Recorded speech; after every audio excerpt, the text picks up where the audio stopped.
Acharya Abhinav Gupta Acharya Abhinav Gupta Where am I? And who are you? Hi Neel, my name is Abhinavagupta. Oh, I know you. You're the person I'm supposed to research about. Oh yes, feel free to ask me any questions and I'll be happy to answer them. By the way, where am I? You're in Kashmir of 1000 CE. Whoa, wait, this isn't Jumanji, right? Because if it is, I don't see Dwayne Johnson anywhere here to save me. I'm sorry, a what? Never mind. So, what was your childhood like? Once upon a time, the land of Kashmir was once again blessed with a great saint, Abhinavagupta. He was an Indian philosopher, spiritual leader, poet, mystic, and musician. He was born in Kashmir in 975 CE. Abhinavagupta was proficient in yogic practices, and he mastered Shaivism, a major tradition in Hinduism that worships Shiva and is known as the Supreme Being. Abhinavagupta heavily popularized Kashmir Shaivism and wrote many philosophies and commentaries about his works. Abhinavagupta is not his real name. It is actually a title given to him by his master, which means competence and authoritativeness. As a spiritual leader, he devoted much time to God and created new works that influenced our culture. Abhinavagupta's path start. Abhinavagupta was born in 975 CE in Kashmir. He was a Yogini or born of an awakened Yogini.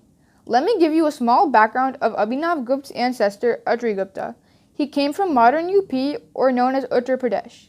He resided in Kannauj and served their king Yashovarman. During his time, 740 AD, King Lalitaditya Muktapida had defeated Yashovarman. While Lalitaditya Muktapida was still in the kingdom, he found out about Uttari-Gupta, who was hugely impressed by his knowledge and took him to Kashmir to study. 2 centuries later, Abhinavagupta was born. His mother was Vimala Gupta and his father was Narasimha Gupta. He had a brother named Manoratha and a sister named Amba.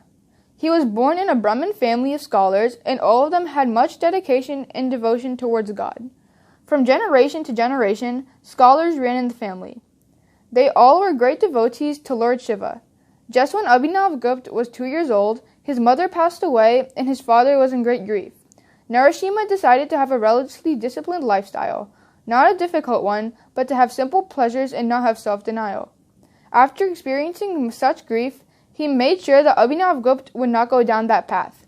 Narasimha made him focus on self-discipline, literature, logic, and grammar. These 4 things had a major impact on Abhinavagupta, which was the start of his journey.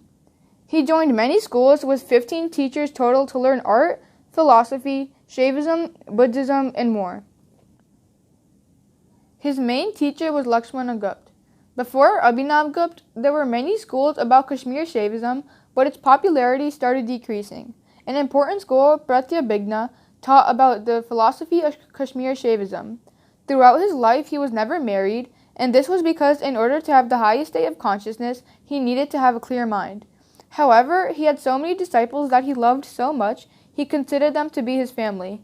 He had a great personality, but more than that, it was his knowledge that made him stand out to the world. Abhinavagupta put his life into 3 parts. The first part was the Alankarika period, with all his texts dealing with aesthetics, or the philosophy of art. The second part was the Tantrika period, with all his texts dealing with Tantra. His last part of his life was the philosophical period, with all of his texts about philosophy. Yaha prakasha sasarvisya prakashatvam prayachati nacha tadviti rekyasti vishvam sadavav basate.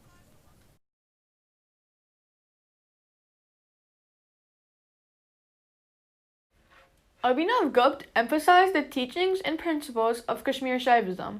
He wrote 35 philosophical works. Well, first, you might be wondering, what is Kashmir Shaivism? Kashmir Shaivism was founded by Vasugupta. It is a non-dualistic tradition of Saiva Sakta Tantra, or in other words, Tantra. The first word, Saiva, means the energy or chaos. The second word, Sakta, means the open spaciousness or the presence of power. The main purpose Kashmir Shaivism tries to teach is that everything connects to spirituality or enlightenment. The world and enlightenment are one, and Tantra is a way to connect our mind, body, and soul to the oneness of the universe. Once this is achieved, you have experienced enlightenment and you have found your path in life. Because of Abhinavagupta's philosophies and commentaries, he was able to help popularize Kashmiri Shaivism, otherwise known as Trika. The Trika system is made up of 4 subsystems: the Pratyabhijna system, the Kula system, the Krama system, and the Spanda system. This is a group of several monistic and tantric religious traditions that flourished during a little before Abhinavagupta's time. A common and popular ritual in Trika is Kala, which worships Shakti. Shakti is a Hindu goddess who is responsible for the creation and forces of the universe. Bhatindu Raja Charnabja Kritadi Vasa Hridaya Shruto Abhinavagupta Patabidoham. Raj Kinchidapya Nuran's foot Yami Kavya Lokam Swalochan Niyojana Janasya. Tantra is a spiritual practice, which means your mind is clear and your body is relaxed. When you practice this, you connect your body, mind, and soul all in one. All you want is a clear mindset. Tantra is a Sanskrit word that means the connecting element to the body. The connecting element is God. The purpose of Tantra, in simple words, is to realize the enlightenment in life, or the freedom of suffering. From AuthenticTantra.com, it states, "The greatest suffering we have as humans is our belief in separation from each other, ourselves, and ultimately God." Abhinavagupta made a work about Tantra Loka and Kashmir Shaivism called Tantra Loka. Side note, keep in mind Abhinavagupta only wrote this book after he had achieved enlightenment, so he can share his experience with scholars. Tantra Loka contains more than 37 chapters and 5,800 verses in total. Tantra Loka means light on Tantra. The Tantra Loka was his greatest accomplishment and became well known all over the world. It is broken up into 2 sections. The first half of the book discusses the philosophies of Trika, and the second half discusses its rituals. It also discusses karma and dharma and how your everyday choices reflect on who you are. Abhinavagupta was considered a Maheshwar even in South India, although he lived in Kashmir all his life. Abhinavagupta focused a lot on peaceful and meditational practices like yoga, tantra, etc. He noted facts about his life such as his family, ancestors, teachers, etc. in 2 of his great works, Tantra Loka and Paratrisika Vivarana, meaning a trident of wisdom. In his works, he always credited his gurus about what he learned from them, thanked them, and showed his gratitude and love for them, which shows how humble he was. Not only did he thank his gurus, but at the end of his works, he also thanked and showed his gratitude and love for his students.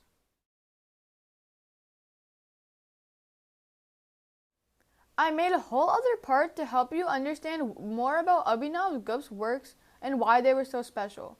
I want to emphasize what he did to help his disciples learn his teachings. So far, you have heard about Kashmir Shaivism and Tantra Loka, but what else did he do? I said he created 35 total works, so let me tell you what he did with some of those other works. Abhinavagupta was also well known for being able to analyze the meanings of a lot of mantras and philosophies. These analyzations helped his followers and disciples understand certain philosophies. Followers could have either had trouble reading something for either 2 reasons. One is due to the complexity of its reading level, so some people, like myself, might not have been able to read it, or 2, it was just in a language that they didn't know. Today, Tantra Loka has been translated into various languages. This was why it was so important that Narasimha Gupta taught Abhinavagupta literature, logic, and grammar. Without these skills, Abhinavagupta wouldn't have such an ability to analyze the mantras and philosophies he described.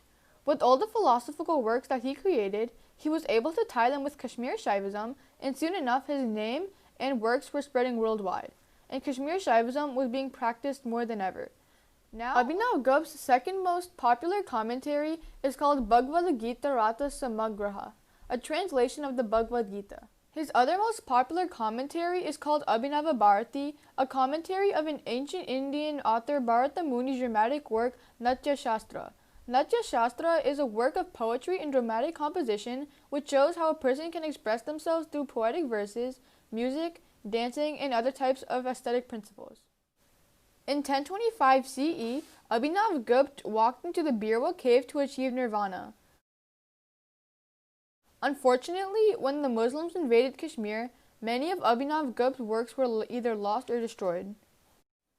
What Abhinavagupta is trying to tell you is that only you are in control of your life, which means you must make your decisions for yourself. But I want you to ask yourself, what does the meaning of life mean to you?